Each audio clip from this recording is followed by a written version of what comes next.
Bismillahirrahmanirrahim. Assalamualaikum warahmatullahi wabarakatuh. Alhamdulillahi wa kafa. Wassalatu wassalamu ala rasulihil mustafa wa ala alihi wa sahbihi wa man iktafa, amma ba'd. Kita panjatkan puja dan puji syukur kehadirat Allah Subhanahu wa ta'ala.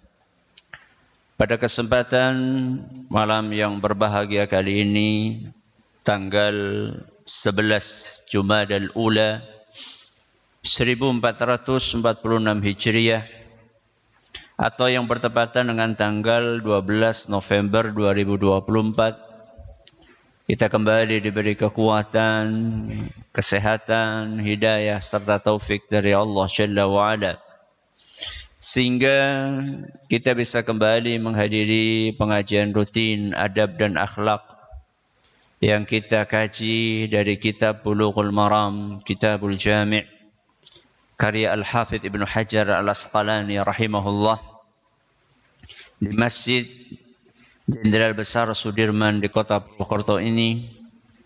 Kita berharap semoga Allah Subhanahu wa ta'ala berkenan untuk melimpahkan kepada kita semuanya ilmu yang bermanfaat, sehingga bisa kita amalkan sebagai bekal untuk menghadap kepada Allah Jalla wa'ala. Allahumma amin. Salawat dan salam semoga senantiasa tercurahkan kepada junjungan kita Nabi Agung Muhammad sallallahu alaihi wasallam, kepada keluarganya, sahabatnya, dan umatnya yang setia mengikuti tuntunannya hingga di akhir nanti. Para hadirin dan hadirat sekalian, dan juga segenap pendengar serta pemirsa rahimani wa rahimakumullah. Pada pertemuan yang lalu kita telah mengawali pembahasan tentang hadis nomor 58. Hari ini insyaallah kita akan menyelesaikan pembahasan tentang hadis ini, yaitu hadis nomor 58, yaitu sebuah hadis yang berbunyi wa an Qutbah bin Malik radhiyallahu an, dari seorang sahabat Nabi sallallahu alaihi wasallam yang bernama Qutbah. Sinten? Qutbah bin Malik. Semoga Allah meridai beliau. Beliau berkata, kana Rasulullah sallallahu alaihi wasallam yaqul, Rasulullah sallallahu alaihi wasallam biasa membaca doa berikut ini. Allahumma jannibni munkaratil akhlaqi wal a'mali wal ahwa'i wal adwa. Yang artinya, ya Allah, jauhkanlah aku dari 4 hal. Yang pertama adalah akhlak yang tercela, dan yang kedua adalah perbuatan yang tercela, yang ketiga hawa nafsu yang tercela, dan yang keempat penyakit yang tercela. Akhrajahu Tirmidzi wa sahhahahu al-Hakim wal lafdhu lahu. Hadis ini diriwayatkan oleh Imam At-Tirmidzi dan dinilai sahih oleh Imam Al-Hakim, dan redaksi yang barusan kita dengar adalah redaksinya Imam Al-Hakim. Kemarin pada pertemuan yang lalu kita telah mengkaji 2 hal. Yang pertama apa? Akhlak yang tercela. Dan yang kedua, perbuatan yang tercela. Hari ini kita akan membahas hal yang ketiga dan yang keempat. Apa kata Rasul sallallahu alaihi wasallam? Wal ahwa'i wal adwa. Ya Allah, jauhkanlah aku dari hawa nafsu yang tercela dan penyakit yang tercela. Ini yang ketiga dan keempat. Mari kita bahas satu persatu. Yang pertama, wal ahwa'i. Ya Allah, jauhkanlah aku dari hawa nafsu yang tercela. Dari hawa nafsu yang tercela. Berarti hawa nafsu ada yang terpuji. Iya. Begitu? Begitu atau tidak begitu? Begitu menurut sebagian ulama. Menurut sebagian ulama. Menyesuaikan dengan poin pertama dan kedua. Karena poin yang pertama dan kedua adalah aku mohon kepadamu wahai Rabbi agar menjauhkanku dari akhlak yang tercela dan perbuatan yang tercela. Dari poin pertama dan kedua kita sudah bisa menyimpulkan bahwa selain ada akhlak yang tercela juga ada akhlak yang terpuji. Selain ada perbuatan yang tercela juga ada perbuatan yang terpuji. Maka poin yang ketiga pun juga demikian. Ketika Rasulullah SAW minta kepada Allah agar dijauhkan dari hawa nafsu yang tercela, berarti ada hawa nafsu yang terpuji. Seperti apakah hawa nafsu yang terpuji itu? Yaitu hawa nafsu yang mengikuti aturan Allah. Apa hawa nafsu yang terpuji? Hawa nafsu yang mengikuti aturan Allah. Berarti hawa nafsu yang tercela apa? Gampang, tinggal dibalik aja. Yang tidak mengikuti aturan Allah. Alias nafsu liar. Nafsu liar. Liar itu berarti nggak mau diatur. Rasul SAW minta kepada Allah agar dijauhkan dari yang mana? Nafsu yang mana? Nafsu yang tercela, yaitu nafsu yang liar. Nafsu yang liar adalah nafsu yang tidak mengikuti aturan Allah. Apa dalilnya Ustaz? Kalau ada nafsu yang terpuji dan ada nafsu yang tercela. Dalilnya adalah sabda Nabi kita Muhammad sallallahu alaihi wasallam dalam sebuah hadis yang diriwayatkan oleh Imam Ibnu Abi Asim di dalam kitab beliau As-Sunnah. Dan kata Imam An-Nawawi hadis ini sahih. Sedangkan menurut Syekh Al-A'lami hadis ini hasan. Di mana Nabi kita Muhammad sallallahu alaihi wasallam bersabda, la yu'minu ahadukum. Kalian tidak dianggap beriman. Hatta yakuna hawahu taba'an lima ji'tu bihi. Kalian tidak akan dianggap beriman sampai nafsu kalian mengikuti ajaran yang kubawa. Yang kubawa. Berarti yang dibawa oleh siapa? Rasulullah SAW. Jadi Nabi SAW menjelaskan dalam hadis ini, seseorang tidak akan dianggap beriman sampai nafsunya nurut sama aturan Allah. Aturan dan ajaran yang dibawa oleh Rasulullah SAW. Berarti selama nafsu itu nurut, puji. Akan tercela? Kalau tidak nurut. Kalau tidak nurut. Kita kasih contoh. Nafsu itu semacam apa macam-macam? Hah? Macam-macam. Ada nafsu perut. Nafsu apa? Perut. Ada nafsu lisan. Nafsu lisan. Ada nafsu kemaluan. Ya, kita kasih 3 contoh saja. Dan masih banyak nafsu-nafsu yang lain. Ada nafsu apa? Perut. Ada nafsu lisan. Ada nafsu kemaluan. 3 jenis contoh nafsu ini masing-masing ada yang terpuji dan ada yang tercela.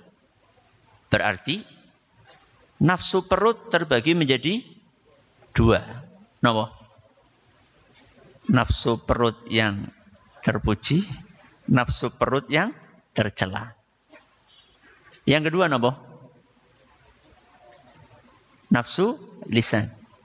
Berarti nafsu lisan terbagi menjadi 2. Napa? Nafsu lisan yang terpuji dan nafsu lisan yang tercela. Terakhir, nafsu kemaluan. Nafsu kemaluan juga terbagi menjadi 2. Ada nafsu kemaluan yang terpuji dan ada nafsu kemaluan yang tercela. Berarti kalau di total ada berapa poin? Ada 6 poin.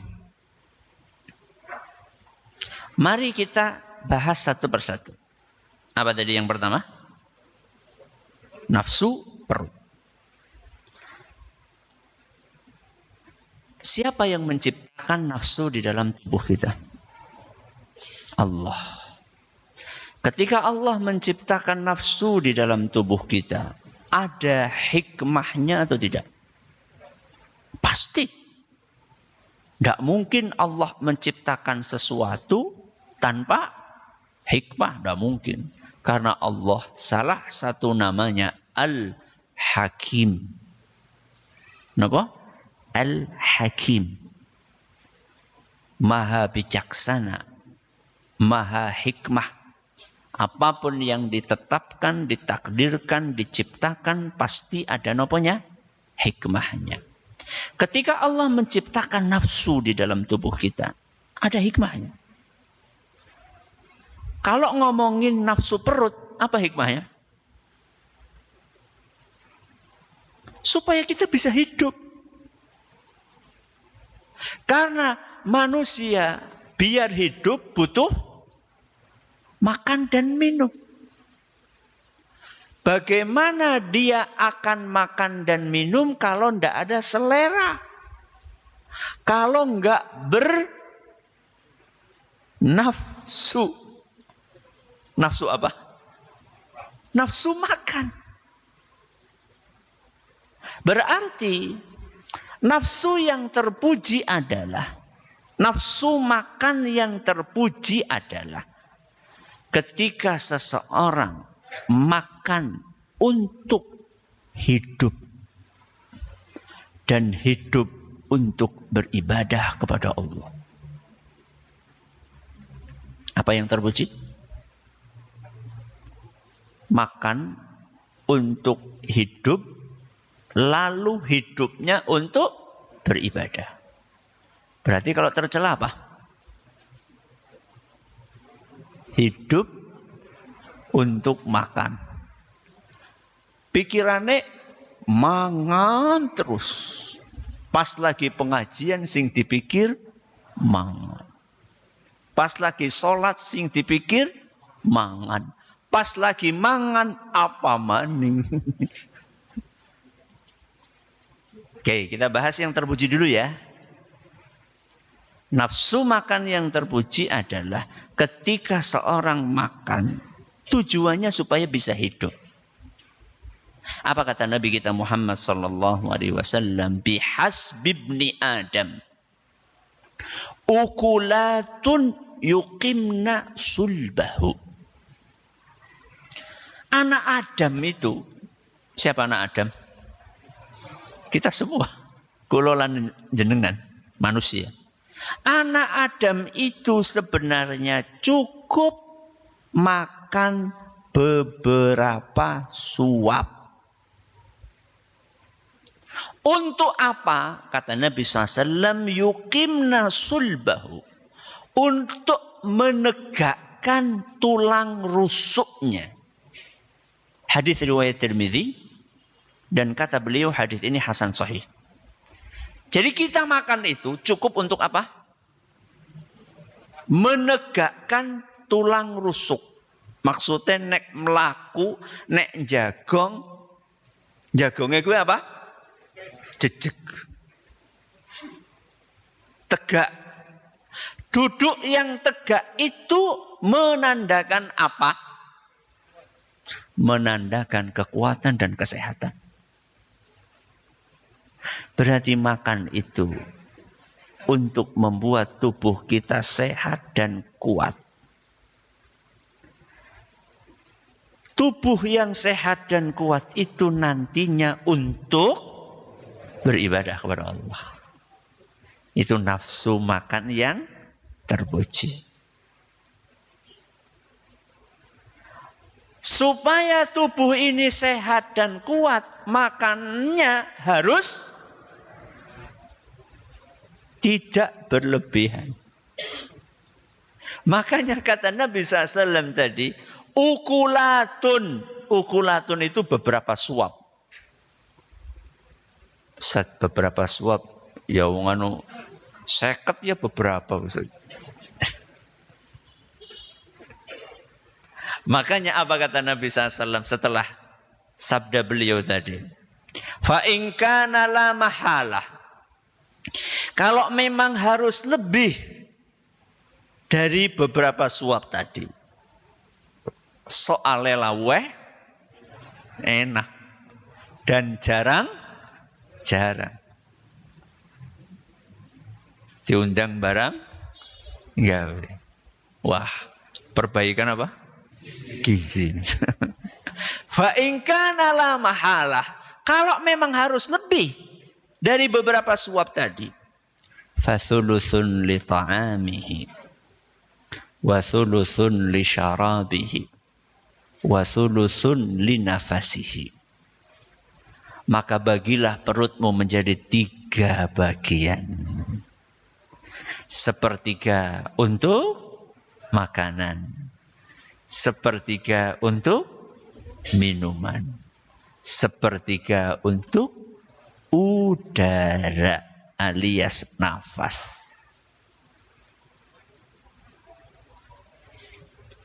Berarti kalau menyalahi aturan tadi, apa yang terjadi? Merusak kesehatan dan kekuatan.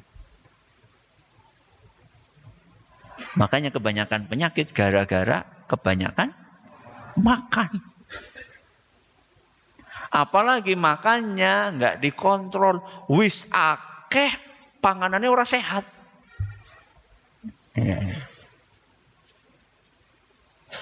Semakin parah. Jadi nggak ada ceritanya orang kuat dan sehat dengan memaksimalkan perut diisi sepertiga makanan, sepertiga makanan, sepertiga makanan. Antup metune bakso. Harusnya kalau antup bersendawa itu keluarnya apa? Angin. Berarti ketika jenengan itu sudah bersendawa, yang keluar adalah makanan. Atau yang keluar adalah air. Berarti jenengan sudah melampaui batas. Dan Allah Azza wa Jalla sudah wanti-wanti di dalam Al-Quran. Tepatnya di surat Al-A'raf ayat 31. Surat apa? Al-A'raf ayat 31. Wa kulu washrabu wala tusrifu. Silahkan makan, silahkan minum, yang penting jangan berlebihan. Silahkan makan, silahkan minum, yang penting Jangan berlebihan. Berarti untuk urusan makanan dan minuman, monggo, silakan, bebas. Yang penting tidak berlebihan. Babi berlebihan atau tidak? Ya berlebihan karena melanggar aturan agama. Walaupun cuma seiris. Ya. Walaupun cuma nyicipi tok. Berlebihan. Ya. Sega seceting. Nasi seceting. Berlebihan enggak? Tergantung. Tergantung apa? Gowong pira. Gowong anaknya 10. Seceting ya malah kurang. Kecuali kalau seceting kok wong siji kebangetan itu berlebihan. Kata Imam Ibnul Qayyim rahimahullah dalam kitab beliau Bada'i'ul Fawaid, makanan yang tertimbun di dalam perut alias kebanyakan makan itu akan membuat anggota tubuh semangat maksiat. Na'udzubillah, bukan semangat apa? Ibadah. Dan akan malas beribadah. Kenapa demikian? Karena setane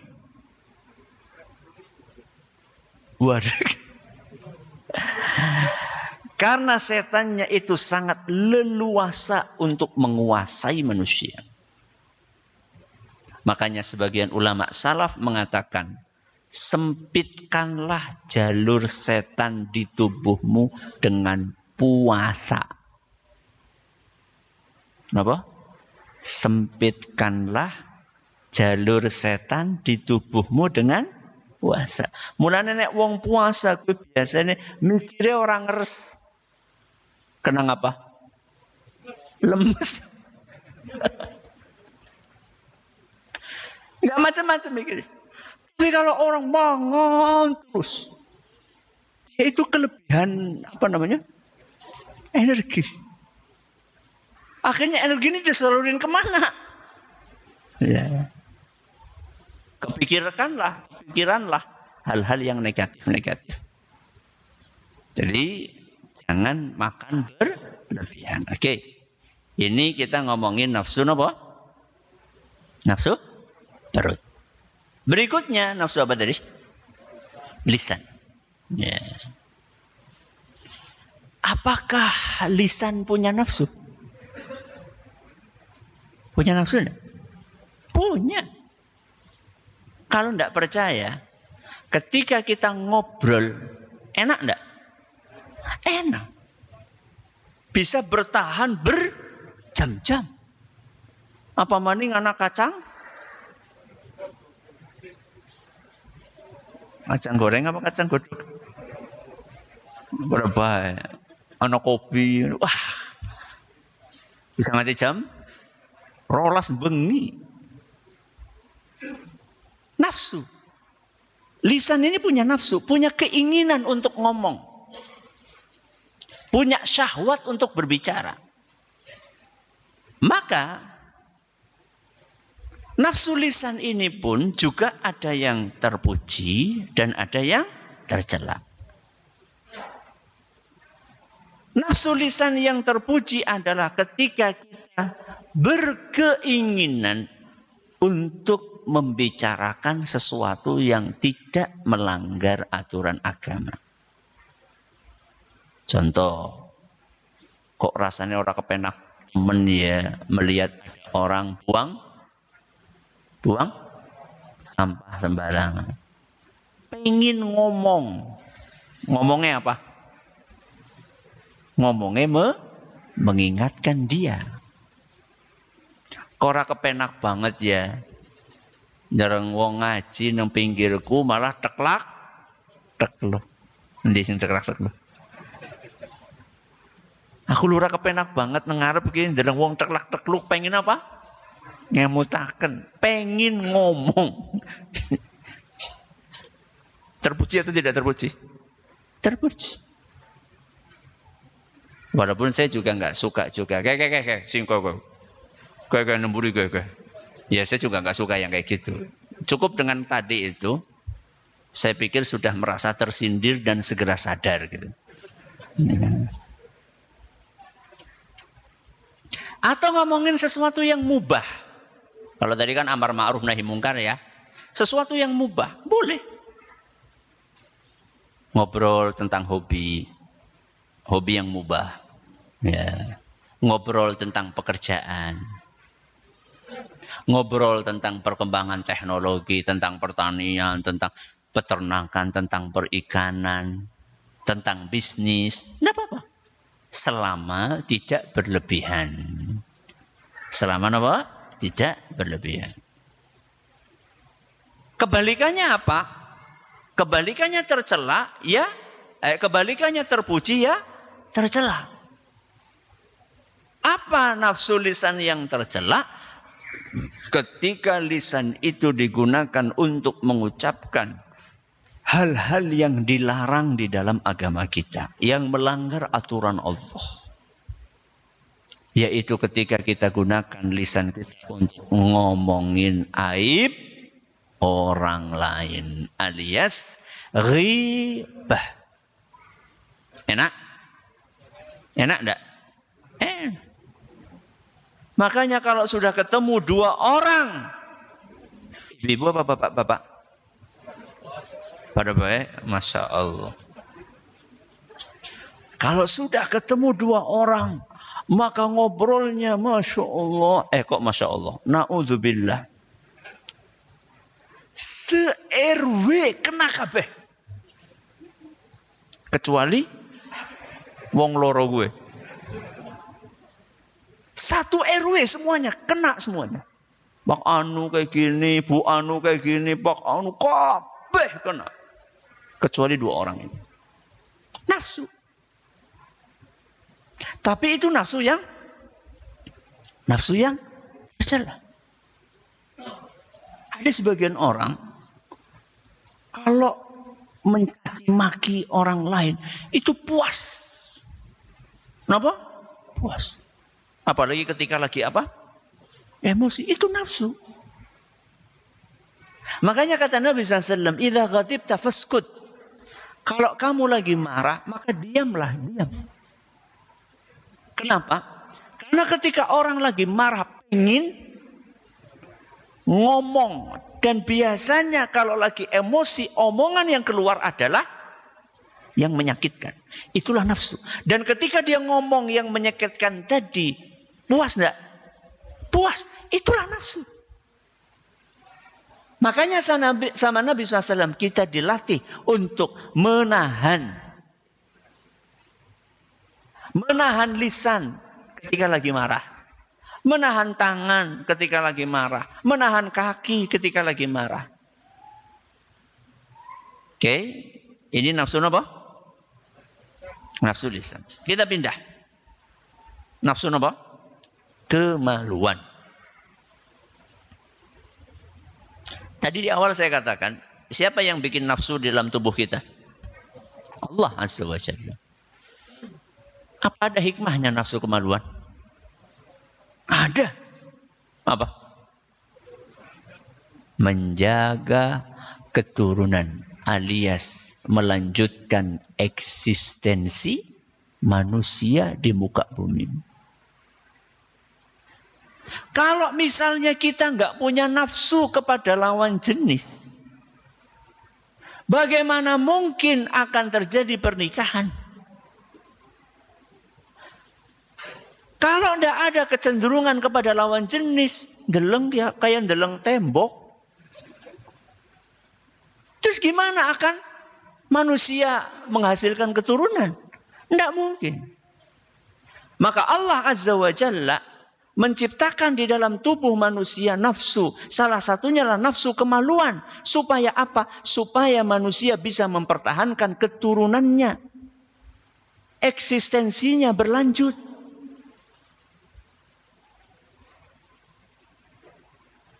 Terus Terus yang terpuji apa Ustadz? Yang terpuji adalah ketika nafsu kemaluan itu disalurkan di jalan yang benar.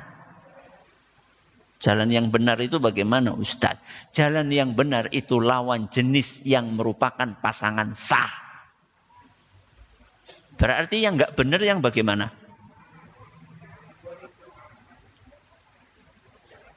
Yang bukan pasangan sah. Sejenis apa lawan jenis?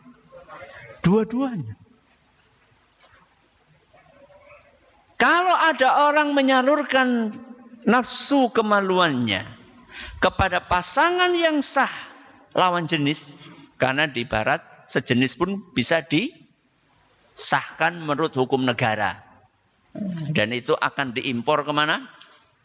Diimpor apa diekspor? Diimpor ke Indonesia. Iya betul. Hah? Apa diekspor? Diekspor ke Indonesia. Diimpor. Dari luar ke dalam. Tapi kan mereka yang mengekspor. Oh, kita yang mengimpor gitu. Akan ditularkan penyakit menjijikkan itu ke Indonesia. Sehingga mereka bergerilya. Lewat berbagai jalur. Lewat jalur olahraga, lewat jalur hiburan, lewat jalur politik. Na'udzubillahi min dzalik. Maka nafsu kemaluan yang terpuji adalah nafsu kemaluan yang disalurkan di jalan yang benar, yaitu kepada pasangan yang sah lawan jenisnya. Apa kata Nabi kita Muhammad sallallahu alaihi wasallam? Wa fi but'i ahadikum shadaqah. Kalian menyalurkan syahwatmu kepada pasangan yang sah adalah sedekah. Kenapa? Sedekah. Berarti dapat pahala. Selama ini ketika kita ngomongin pahala, ibadah, itu konotasinya itu sesuatu yang apa? Sulit, gak enak, berat. Ya. Ternyata ada ibadah yang enak, ringan, ya. Berpahala. Ternyata ada seorang sahabat yang terheran-heran. Maka dia bertanya, ya Rasulullah, ayati ahaduna syahwatahu wa yakunu lahu fiha ajrun? Wahai Rasul, masa kita melampiaskan syahwat dan itu enak, kok dapat pahala? Selama ini persepsi yang berkembang, pahala itu diraih dengan sesuatu yang berat, gak enak gitu. Gerimis-gerimis, atis-atis, subuhan, mangkat masjid. Enak. Enak. Masya Allah. Enak. Ya, Masya Allah. Kebanyakan orang menganggapnya itu tidak enak. Bismillah. Maka begitu ditanya dengan seperti itu, Nabi SAW menjawab dengan mengajak dia untuk berfikir sebaliknya. Ara'aitum law wada'aha fi haramin akana alaihi fiha wizrun? Nabi balik bertanya, ngajak orang itu untuk berfikir. Tadi kamu nanya kan, menyalurkan syahwat kepada pasangan yang sah, kok bisa dapat pahala padahal enak? Nabi SAW ajak dia untuk berfikir terbalik. Kalau dia menyalurkan syahwatnya bukan kepada pasangan yang sah, alias di tempat yang haram, dapat dosa enggak? Dapat enggak? Dapat. Maka kata Nabi SAW, fakadzalika idza wada'aha fil halali kana lahu ajrun. Maka sebaliknya, ketika nafsu itu disalurkan di jalan yang halal, maka dia dapat pahala. Hadis riwayat Muslim. Kalau dia salurkan di jalan yang haram, dapat dosa. Kebalikannya, disalurkan di jalan yang halal, maka dia dapat pahala. Oke. Ini nafsu apa? Kemaluan. Yang terpuji adalah yang disalurkan di tempat yang halal. Yang haram berarti tercela. Nah, contohnya zina. Contohnya zina. Maka di dalam agama kita dikasih alternatif bagi orang yang tidak cukup menyalurkan syahwatnya hanya kepada satu istri. Dikasih alternatif berupa apa? Poligami. Alternatif halal penyaluran syahwat. Karena syahwat satu orang dengan orang yang lain beda-beda. Ana sing 5 watt. Tapi ana sing selawe. Ana sing 60 watt, ana sing 100 watt. Beda-beda. Gak bisa disamakan. Ya. Ada yang sudah cukup dengan satu istri, Masya Allah, Alhamdulillah. Sudah cukup, syahwatnya sudah tersalurkan. Sudah enggak pelire. Begitu bapak-bapak? Kok diem aja? Berarti pelire itu tandanya butuh tambah gitu? Belum tentu. Bisa jadi karena nafsu mata. Ya, belum tentu juga. Tapi ada sebagian orang memang butuh untuk berpoligami. Itu alternatif yang diberikan di dalam agama kita, yang penting adil. Dah. Kita pindah ke yang ketiga, yang keempat. Munkaratil akhlaqi wal a'mali wal ahwa'i wal adwa. Yang terakhir adalah jauhkanlah aku dari penyakit yang tercela. Nah, muncul pertanyaan. Berarti ada penyakit yang terpuji. Begitu? Kok ragu-ragu? Kan kayak 1, 2, 3 toh? 1, akhlak terpuji tercela. Terus perbuatan terpuji tercela. 3, nafsu terpuji tercela. Berarti 4, penyakit terpuji dan tercela. Begitu? Hah? Iya. Masya Allah. Iya. Makanya Nabi SAW di dalam hadis ini minta dijauhkan dari penyakit yang tercela. Nabi tidak minta dijauhkan dari penyakit secara mutlak. Pokoknya semua jenis penyakit, enggak. Karena apa? Karena sejatinya ada penyakit yang justru membawa kebaikan. Apa itu Ustadz? Penyakit yang disikapi dengan kesabaran dan berharap pahala dari Allah. Ketika seseorang diuji oleh Allah Azza wa Jalla dengan sakit, lalu dia sikapi dan hadapi penyakit itu dengan apa? Kesabaran dan berharap pahala dari Allah, maka penyakit itu akan menjadi penyakit yang terpuji. Kenapa demikian? Karena akan 1, menghasilkan pahala, 2, menggugurkan dosa. Saya tanya sama jenengan, pahala bertambah, dosa berkurang, terpuji atau tercela? Terpuji. Apa dalilnya Ustaz? Kalau penyakit itu bisa menggugurkan dosa, bisa nambah pahala. Sabda Nabi kita Muhammad sallallahu alaihi wasallam dalam sebuah hadis yang diriwayatkan oleh Imam Muslim, yaitu ketika Nabi sallallahu alaihi wasallam mengunjungi salah seorang sahabiyah, seorang muslimah zaman Nabi sallallahu alaihi wasallam. Kata Jabir bin Abdullah radhiyallahu anhuma, anna Rasulullah sallallahu alaihi wasallam dakhala ala ummi Sa'ib Pada suatu hari Nabi SAW bertamu ke rumahnya Ummus Sa'ib. Siapa? Ummus Sa'ib. Malaki ya Ummus Sa'ib.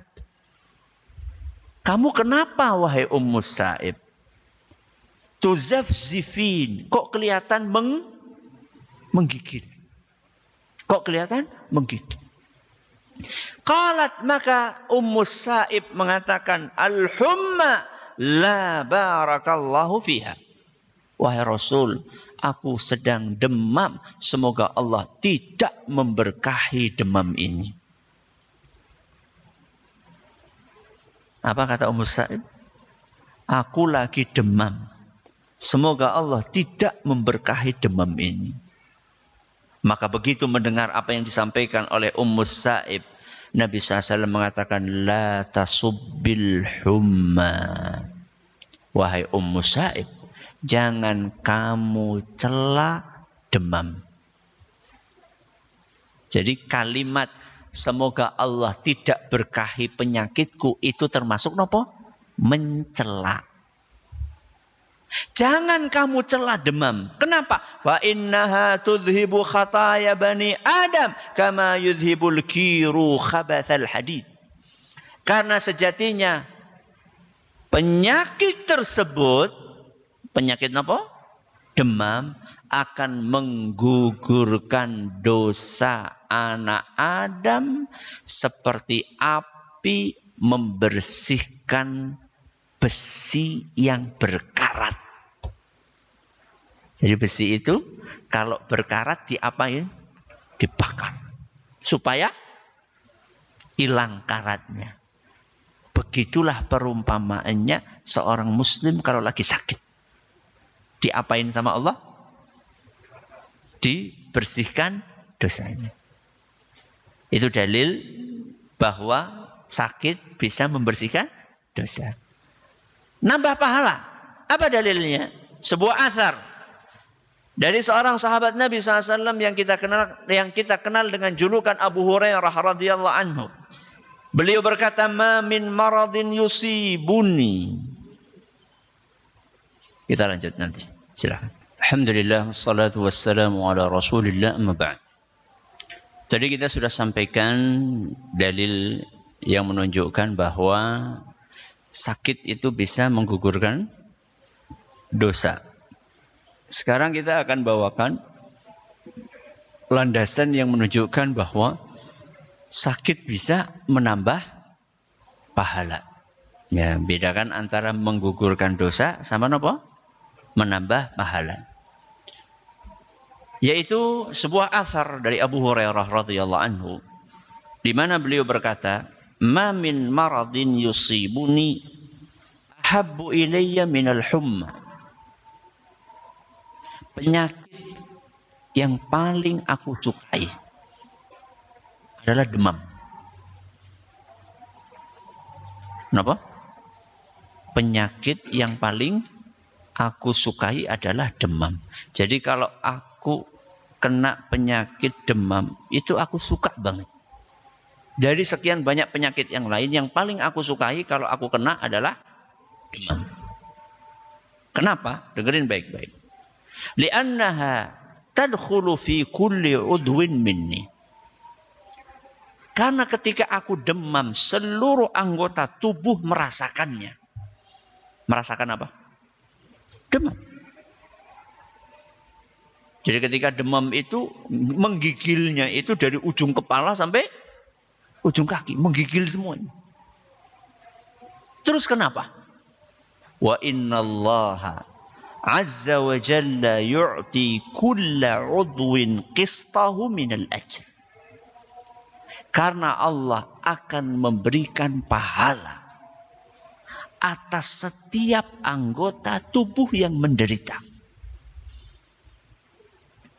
Berarti kalau seluruh anggota tubuhnya terasa sakit, berarti pahalanya untuk seluruh anggota tubuh.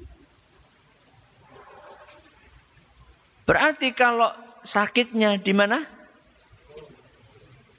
Di mana ini? Di ujung jari, telunjuk jari. Kenapa? kecocokeri ke perang, besok yang dapat pahala yang mana? Ini yang kena. Tapi kalau demam semuanya kena, maka semuanya dapat pahala. Kata siapa? Abu Hurairah.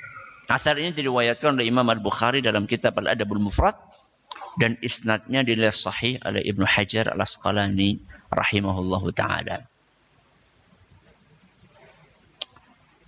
Berarti minta aja Ustaz demam gitu ya Ustaz. Gitu apa enggak? Gitu enggak? Enggak. Justru kita disuruh minta sehat. Setiap pagi dan petang. Apa jajan? Allahumma afini fi badani. Allahumma afini fi sam'i. Allahumma afini fi basari la ilaha illa anta. Sampai akhir. Allahumma afini fi badani, ya Allah, afiatkanlah badanku. Kita sering dengar kata sehat wal afiat. Juga kita baca setiap pagi dan petang, Allahumma inni as'alukal afwa wal afiyata fid dunya wal akhirah. Ya Allah, saya minta maaf dan minta afiat di dunia dan di akhirat. Oke. Berarti penyakit yang terpuji adalah penyakit yang disikapi dengan apa? Kesabaran dan berharap pahala. Berharap pahala itu bahasa Arabnya ihtisab. Apa dalilnya Ustaz? Kita disuruh sabar dan berharap pahala. Dalilnya adalah sabda Nabi Sallallahu Alaihi Wasallam ketika menasehati putrinya Zainab. Siapa? Zainab. Zainab binti Rasulullah SAW. Suatu hari Zainab punya bayi, bayinya sakit parah. Maka Nabi SAW ngirim pesan, murha, suruh anakku, putriku, fal tasbir wal tahtasib. Suruh putriku sabar dan berharap pahala. Itu syaratnya. Jadi supaya musibah ujian yang kita alami bisa menghasilkan apa tadi? Pahala dan menggugurkan dosa, syaratnya harus sabar dan berharap pahala. Muttafaqun alaih, hadis riwayat Bukhari dan Muslim. Sekarang kita pindah. Tadi penyakit terpuji, berarti ada penyakit apa? Tercela. Apa coba penyakit tercela? Hah? Penyakit yang tercela, kata para ulama, adalah penyakit berat yang menaun. Kenapa? Penyakit berat yang menaun. Menaun itu berarti bertonton.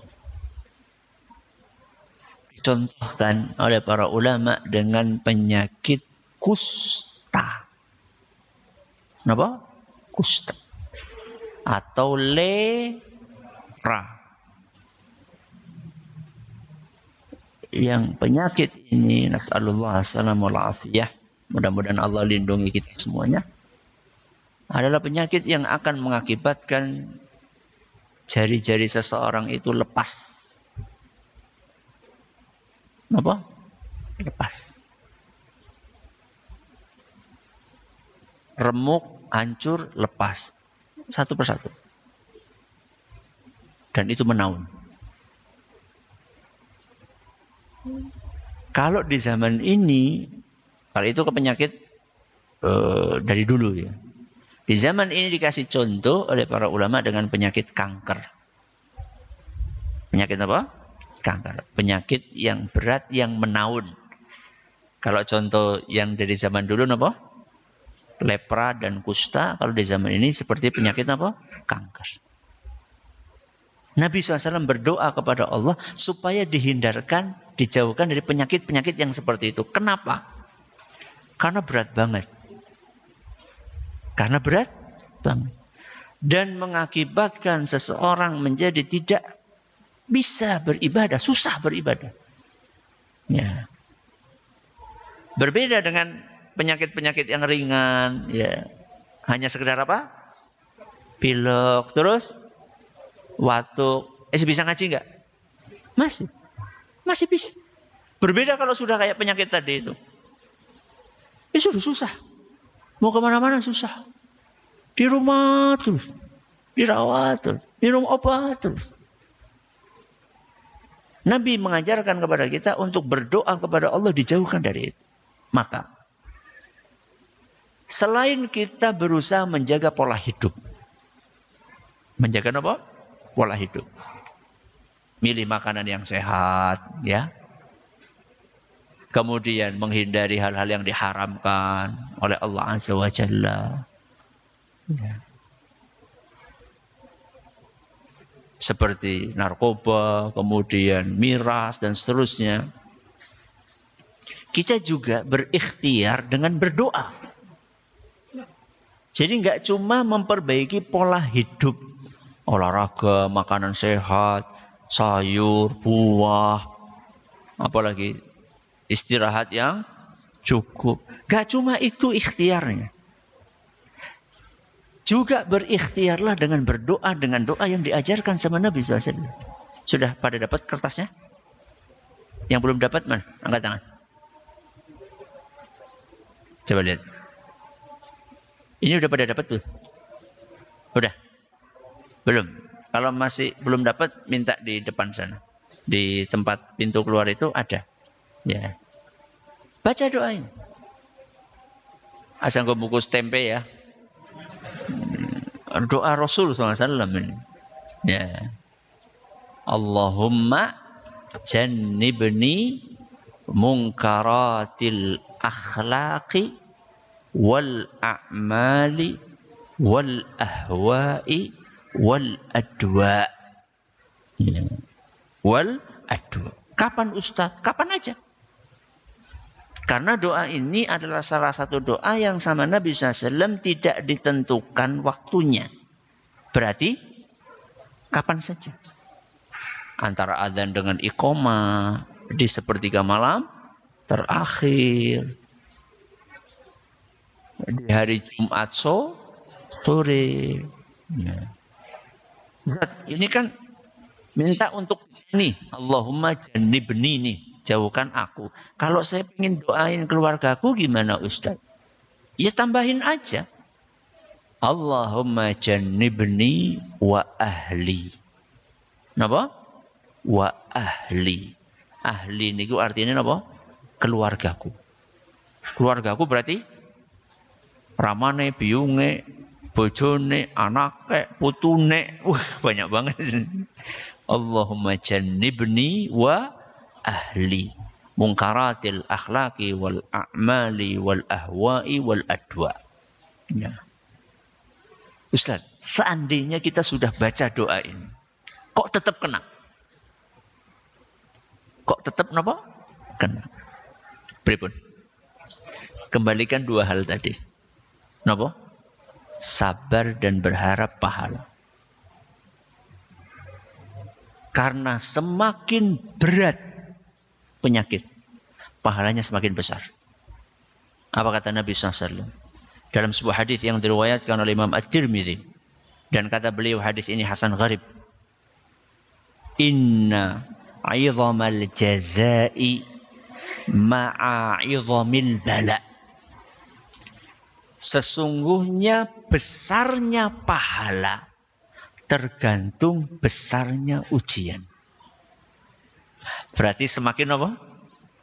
Berat ujiannya, pahalanya semakin besar. Dengan syarat sabar dan tadi berharap pahala. Nek semakin berat malah kendat, ya berarti tidak sabar, nggak memenuhi syarat. Nah, mari kita berusaha mengamalkan apa yang diajarkan oleh Nabi kita Muhammad sallallahu alaihi wasallam. Terima kasih atas perhatiannya. Mohon maaf atas segala kurangannya. Kita akhiri. Subhanakallahumma bihamdika asyhadu an la ilaha illa anta astaghfiruka wa atubu ilaik. Assalamualaikum warahmatullahi wabarakatuh.